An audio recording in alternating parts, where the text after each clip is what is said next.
જેમના વિના એક ક્ષણ ન નીકળી શકે, એવો જ્યાં અનન્ય સ્નેહ છે, એવા પ્રભુ વિના હવે આખો દિવસ કેવી રીતના પસાર કરવો?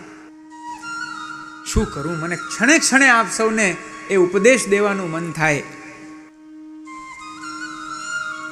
જરા વિચાર કરો, ક્યાં ફસાયા છીએ આપણે? કઈ લૌકિક આસક્તિમાં આપણે પડ્યા છીએ? અરે મૃગ તૃષ્ણાવત જે વસ્તુ દેખાઈ રહી છે, એ સર્વ મૃગ તૃષ્ણાની પાછળ, એ મૃગજળની પાછળ જેમ હરણ દોડી રહ્યું છે, એમ આપણે પણ દોડી રહ્યા છીએ. મૃગ તૃષ્ણાવત દૃશ્યમાનેષુ સંસારેષુ નિમગ્નોયમ જીવ. સામે જળ દેખાયું, હરણ દોડ્યું, ત્યાં જઈને જુએ છે તો જળ નથી, આગળ દેખાય છે, પાછું આગળ દોડે છે. એક પ્રસન્નતાને પ્રાપ્ત કરી, બીજાની પ્રસન્નતાને પ્રાપ્ત કરી, ત્રીજાની પ્રસન્નતાને પ્રાપ્ત કરી, આમ ને આમ એક વ્યક્તિ પોતાના આખા જીવનને નષ્ટ કરી દે છે. આમ ને આમ આખું જીવન નષ્ટ થઈ જાય છે. પણ કોને તમે પ્રસન્ન કરી રહ્યા હતા? જે વાસ્તવમાં તમારા છે જ નહીં, જેની સાથે તમારો વાસ્તવિક પરિચય સંબંધ છે જ નહીં. એ તો દેહ સંબંધી પદાર્થો છે. ભક્તિ માર્ગ તો આત્મ સંબંધી પદાર્થ સાથે સંપર્ક કરાવે છે. દેહ સંબંધી પદાર્થો દેહ સુધી જ છે. જે દિવસે આ શરીર નષ્ટ થઈ જાય, તે દિવસે દેહ સંબંધી પદાર્થો પણ નષ્ટ થઈ જાય છે. પણ આત્મ સંબંધી એવા પ્રભુ એ તો સદાને માટે જીવની સાથે બિરાજે છે. સદાને માટે જીવના હૃદયમાં બિરાજે છે. અરે એક જન્મમાં નહીં, અનેક જન્મોથી પ્રભુ એ જીવની સાથે જ છે. તો બોલો, મારો એક પ્રશ્ન છે, જે વ્યક્તિ અમુક વર્ષ સુધી આપણી સાથે છે, ત્યાર પછી એમ કહી શકાય કે એનો ને આનો નાવા નીચોવાનો પણ સંબંધ નથી. એક વ્યક્તિ ઘરનું કોઈ છે, એ હરિશરણને પ્રાપ્ત થાય છે, ત્યારે આપણે એની પાછળ એ શોકના કારણે આપણે સૂતક પાડી લીધું. એ પુનર્જન્મ જ્યારે ગ્રહણ કોઈ બીજાને ત્યાં કરે છે, ત્યારે આપણે જનના શૌચ પાછું પાડીએ છીએ. પાછો ત્યાં એ હરિશરણને એ જીવ પ્રાપ્ત થાય છે, તો પાછું આપણે સૂતક પાડીએ છીએ. આ દેહ સંબંધી પદાર્થો છે, એ દેહ સીમિત જ છે, સમજો. અને પ્રભુ આત્મ સંબંધી છે, એ સદા છે. જે અમુક વર્ષો સુધી આવ્યો છે, આવી અને પાછો આપણને ભૂલી જવાનું છે, તો એના સાથે રહેવું જોઈએ કે જે અનેક જન્મોથી યોંતશ્ચરતિ સોધ્યક્ષ, અનેક જન્મોથી જીવના અંતઃકરણારૂઢ થઈને જે વિદ્યમાન છે, એવા પ્રભુનો સંગ કરવો જોઈએ. ચિત્ર આપ સૌની સામે છે, માર્ગ આપ સૌની સમક્ષ છે. પથ પ્રદર્શન એ અહીંથી કરી દેવામાં આવ્યું છે. હવે આપ સૌ ઉપર નિર્ભર કરે છે કે કયા માર્ગ ઉપર જવું. આપ સૌ શિક્ષાપત્રનું શ્રવણ કરી રહ્યા છો, શ્રી હરિરાય મહાપ્રભુના વચનોનું શ્રવણ કરી રહ્યા છો. આપે સૌએ નક્કી કરવાનું છે હવે કયા માર્ગ ઉપર જવું. મનથી સદા પ્રભુની તે સર્વ લીલાનું ધ્યાન કરવું. પ્રભુ ગૌચારણ કરવા પધાર્યા અને વ્રજગોપિકાઓ પરસ્પર મળી અને એ જ પ્રભુની આજના દિવસથી પહેલાની જેટલી પણ લીલાઓ છે, તે સર્વ લીલાઓનું સ્મરણ કરી, ભાવન કરી, પરસ્પર કથન કરે છે. તે લીલાની સુધીમાં તે જીવો તત્પર થઈ જાય છે. લીલા કી સુધી આવે, હરિ તેરી લીલા કી સુધી આવે. છે સમય છે, એક પદ લઈ લઈએ. લીલા કી સુધી આવે, હરિ તેરી લીલા કી સુધી આવે.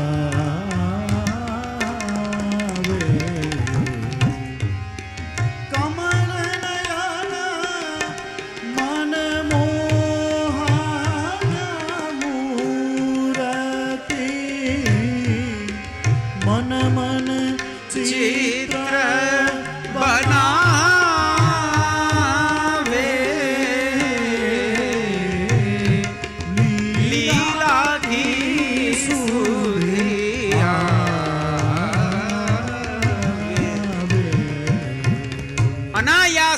હર્ષાત ક્રિયમાણા ચેષ્ટા લીલા. આ વ્યાખ્યા બહુ અદ્ભુત છે.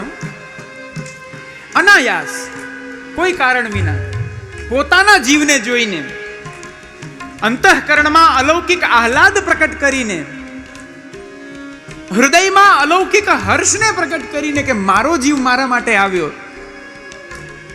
અને પ્રભુ દ્વારા જે સહજમાં કૃતિ થઈ જાય છે એનું નામ જ લીલા. કમલ નયન એવા પ્રભુ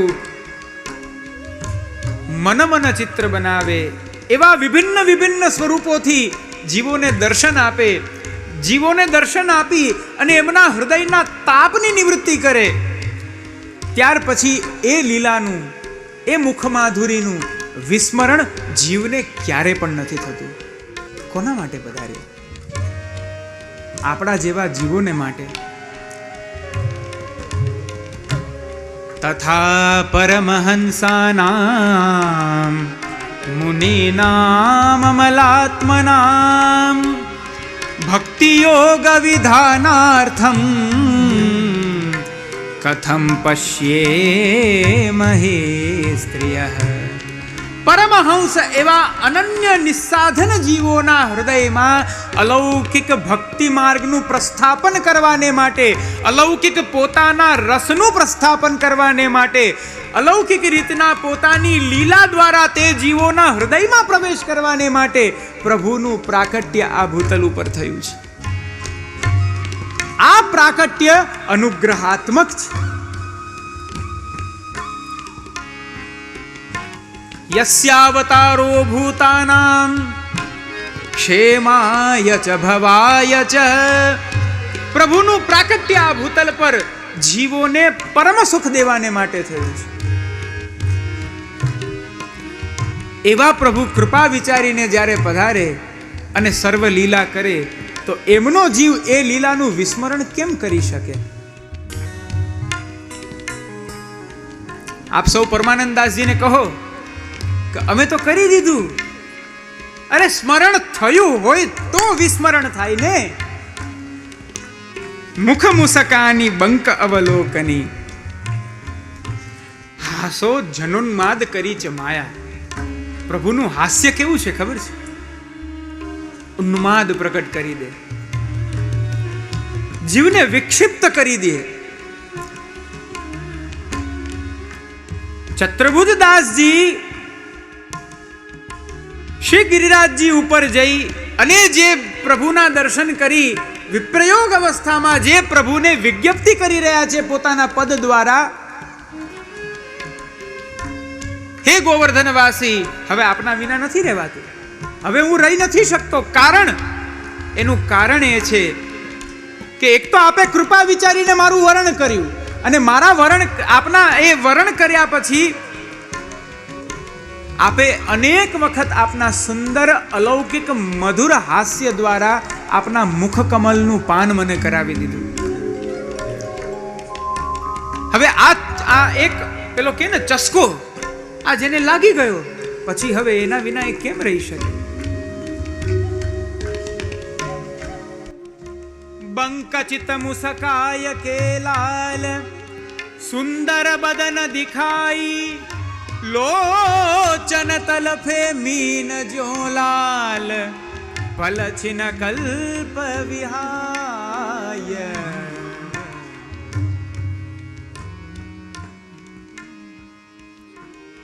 શ્રી ગોવર્ધન વાસી સાવરે, શ્રી ગોવર્ધન વાસી સાવરે. બંકચિત મુસ્કાય કે લાલ સુંદર વદન દિખા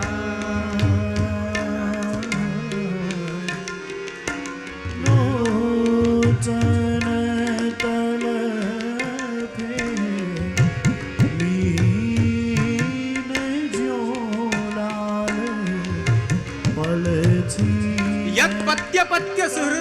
અનુવૃત્તિરંગ સ્ત્રીણામ સ્વધર્મ ઇતિ ધર્મ વિદાત્વયોક્તમ. વ્રજભક્તો ભગવત ભાવ કરવા આવે છે ને ભગવાન એમને લોક ધર્મ બતાડે છે. ત્યારે કહે છે કે અમારી ક્યાંય અન્યત્ર પ્રીતિ હોય તો અમે કરીએ ને. પ્રેષ્ઠ ભવાન, આપ જ અમારા પરમ પ્રાણથી પ્રિય છો અને અમારી આ દશા એ આપે કરી છે.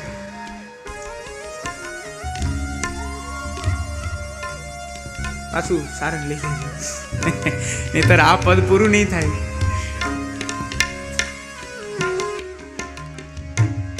મુખ મુસકાની બંક અવલોકની. આપનું માધુર્ય, આપનું એ માધુર્યથી યુક્ત હાસ્ય, અને એ હાસ્ય પણ કેવું બંકચિત. પ્રભુ સામાન્ય હશે ને, હું ઘણી વાર કહું મારા પ્રવચનમાં, પ્રભુ કેવલ જીવની સામે સામાન્ય હસી લે ને એમાં વાંધો નહીં, પણ હાસ્ય કરીને જો બંકચિત થઈ જાય, મુખારવિંદ ટેડું કરીને હાસ્ય કરીને જો નેત્ર કટાક્ષ કરે તો એ જીવ ક્યાંયનો નથી રહેતો. સીધી ભાષામાં કહું, એની વિકલતા કે એની વિહવલતા આ કોઈ શબ્દોમાં ન જોવું હોય એ ક્યાંયનો ન રહે, પછી પ્રભુનો જ થઈ જાય. આ બંકચિત દ્વારા જે નેત્ર કટાક્ષ એ જીવ ઉપર કૃપા કટાક્ષ પડ્યા છે, એ કૃપા કટાક્ષ દ્વારા પ્રભુએ તે જીવ ઉપર પોતાની સ્વકીયતાની મોહર લગાડી દીધી છે.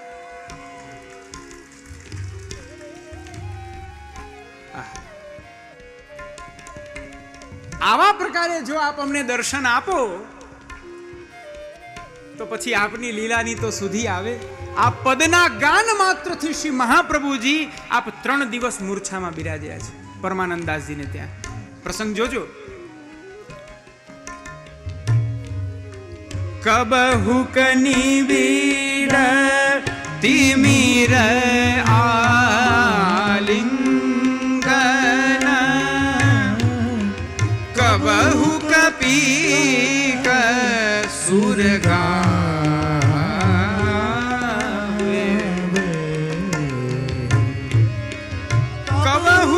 સંભ્રમે કાસી પાસી કહી સંગહી ઉઠી ઉઠી ધારે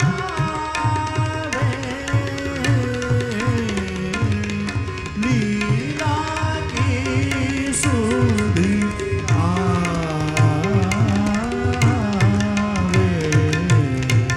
કબહુ કનેન મુંદી અંતર ગતિ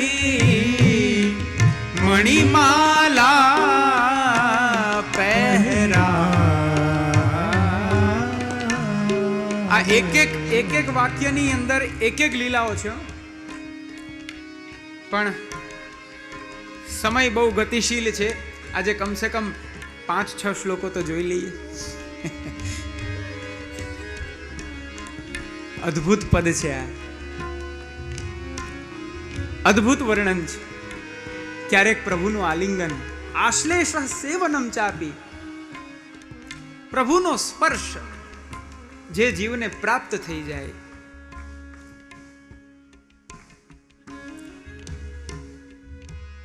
ક્યારેક પ્રભુ જીવને કહે છે, શોધતા શોધતા પધારે છે, અરે તું ક્યાં છો, ક્યાં છો. ક્યારેક જીવ પ્રભુને શોધે, ક્યારેક પ્રભુ જીવને શોધે.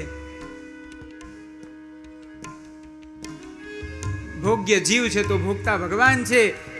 કાલાંતરે વિરુદ્ધ ધર્મનો આશ્રય લઈને ભગવાન સ્વયં ભોગ્ય બની જાય, જીવને ભોગતા બનાવી દે. આ અદ્ભુત રસ છે. આવી સઘળી લીલાનું વિસ્મરણ શ્રી મહાપ્રભુજીનો સેવક ક્યારે કરી જ નથી શકતો. અવસર કાળમાં પ્રત્યક્ષ શ્રી કૃષ્ણને સેવે અને અનવસર કાળમાં સદા આવી સઘળી લીલાઓનું ભાવન પોતાના હૃદયમાં કરતો રહે.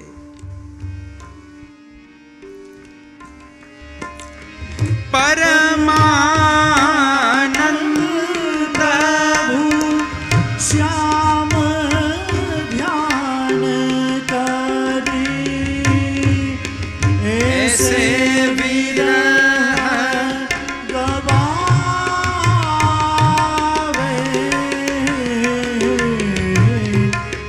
लीला की सुधियावे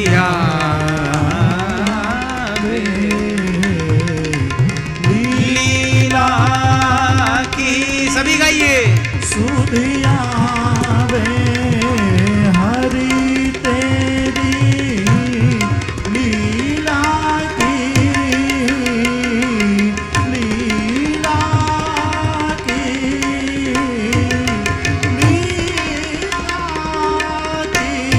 सुधि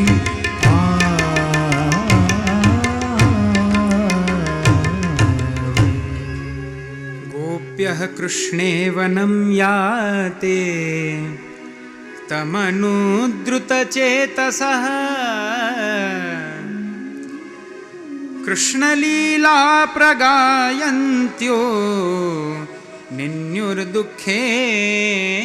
वासरान्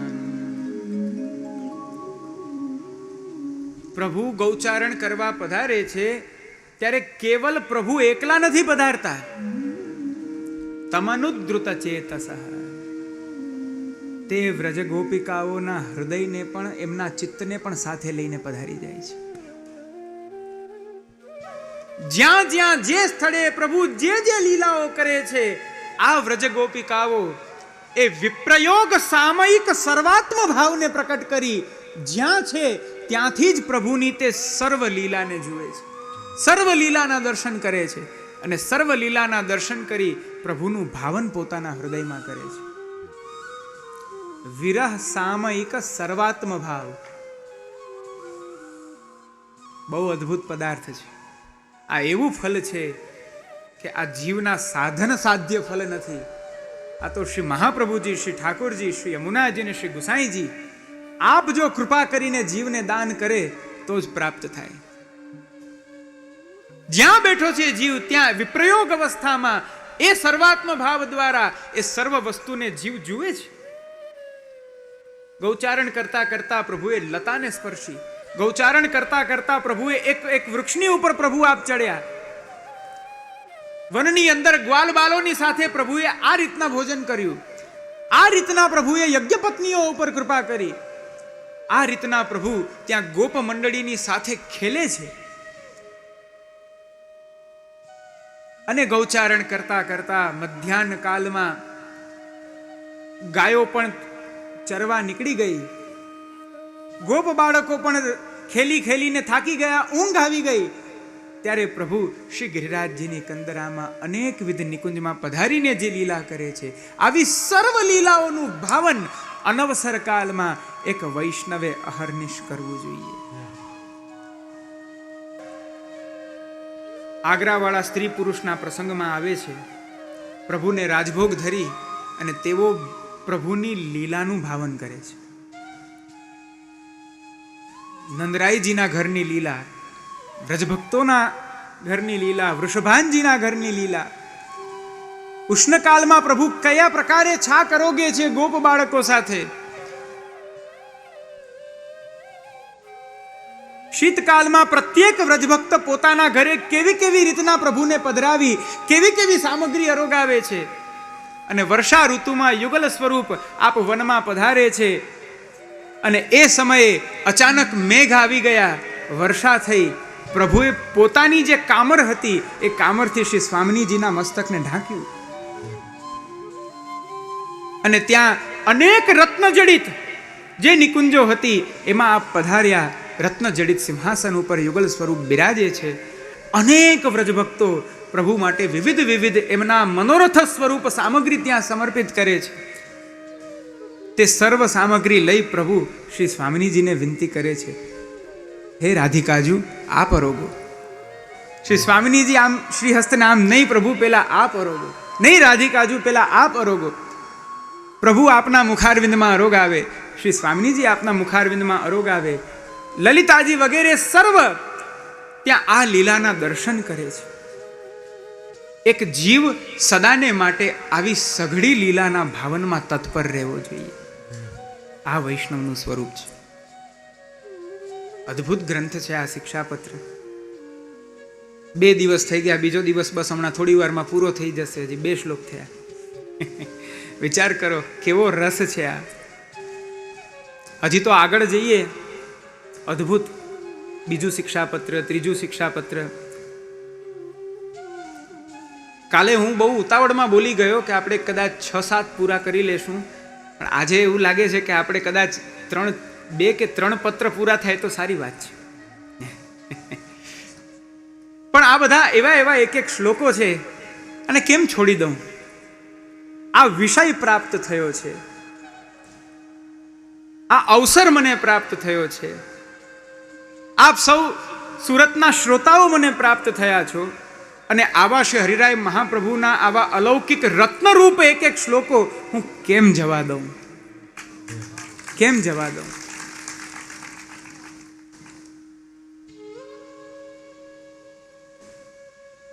મનથી સદા પ્રભુની લીલાનું ભાવન કરો. પ્રભુની લીલા કેવી છે?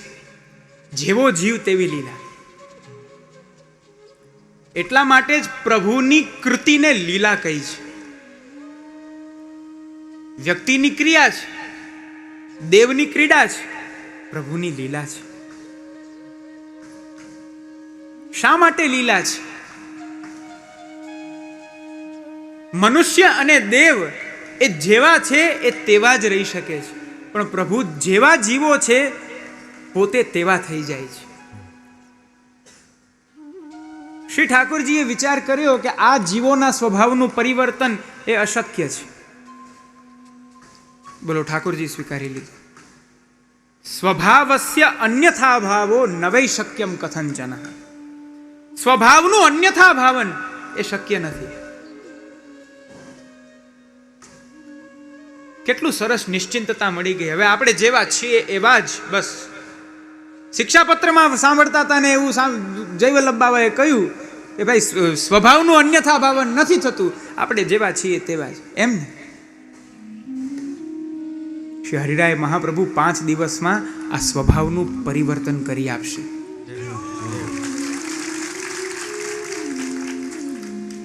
કંઈ જ નહીં કરતા હો તો મિશ્રીની ટૂંક ધરતા થઈ જશો. મિશ્રી ધરતા હશો એ દૂધઘર ધરશો, દૂધઘર ધરતા હશો એ અનસકડી ધરશો, અનસકડી ધરતા હશે એ સખડી ધરશે.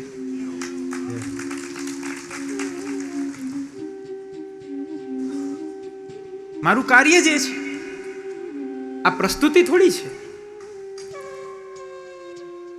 આ લીલા રસ છે. શિક્ષા સાગર એ અલૌકિક સ્વમાર્ગીય લીલા રસરૂપી સાગરને આપ પ્રકટ કરી અને આપણને ડૂબકી મરાવે છે. નિસ્સાધન થઈને, નિષ્કિંચન થઈને આ રસમાં નિમગ્ન થાઓ. બસ એમાં જ આનંદ છે. મનથી સદા પ્રભુની લીલાનું ભાવન કરવું એવી આજ્ઞા કરી અને ત્યાર પછીનો 3જો શ્લોક આવે છે. સેવાપી કાયિકી કાર્યા. ગાઈએ. સેવાપી કાયિકી કાર્યા નિરુદ્ધે નૈવ ચેતસા. નિરુદ્ધે નૈવ ચેતસા. દૈહિકં કર્મ નિખિલમ. દેહિકં કર્મ નિખિલં. પ્રભુ સેવોપયોગિનામ. પ્રભુ સેવોપયોગિનામ. ચોથો પણ સાથે લઈ લઈએ. યથોપકરણાદીનામ. યથોપકરણાદીનામ. રક્ષા તદ્વદ વિધીયતામ. રક્ષા તદ્વદ વિધીયતામ. ભાર્યાદીષ્વનુરાગોપી. ભાર્યાદીષ્વનુરાગોપી. સેવા હેતુક એવ હિ. સેવા હેતુક એવ હિ. સેવા હેતુક એવ હિ. સેવા હેતુક એવ હિ. સેવા હેતુક એવ હિ.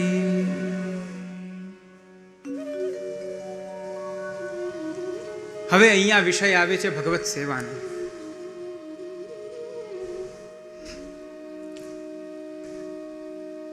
કૃષ્ણ સેવા શું છે? સેવાનું સ્વરૂપ શું છે? સેવા કોને કહેવાય? સેવાનું ફલ શું? આ સમજવું અતિ આવશ્યક છે. સેવા એટલે એવી અલૌકિક ક્રિયા જેના દ્વારા સેવ્યને સુખ થાય, જેના દ્વારા સેવ્યની સંતુષ્ટિ થાય, એને સેવા કહેવાય. સેવ્ય સંતોષ જનિકા ક્રિયા સેવા. પણ આ વ્યાખ્યા પણ હજી અધૂરી લાગે. હજી અહીંયા કંઈ ખૂટી રહ્યું છે.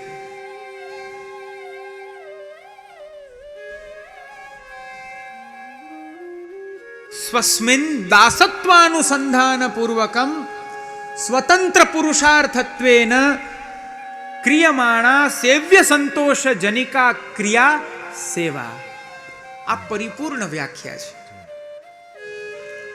કેવલ સેવ્યને સુખ થાય એટલી જ સેવા નહીં.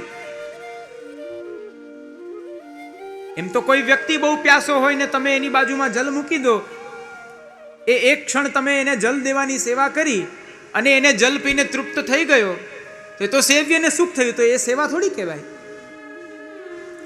આટલી જ માત્ર સેવા નથી, પણ સેવા એટલે એવી અલૌકિકી કૃતિ, અલૌકિકી ક્રિયા કે જેની અંદર સર્વપ્રથમ દાસત્વ હોય. દાસત્વથી પરિપૂર્ણ જ્યાં આચાર છે, દાસત્વના અનુસંધાન પૂર્વક જે ક્રિયા કરવામાં આવે છે એ ક્રિયા પણ કેવી? આ સ્વતંત્ર પુરુષાર્થ છે. એવા સ્વતંત્ર પુરુષાર્થ રૂપી જે ક્રિયા કરવામાં આવે જેના દ્વારા સેવ્યને સુખ થાય. અહીંયા હવે પરિપૂર્ણતા આવી.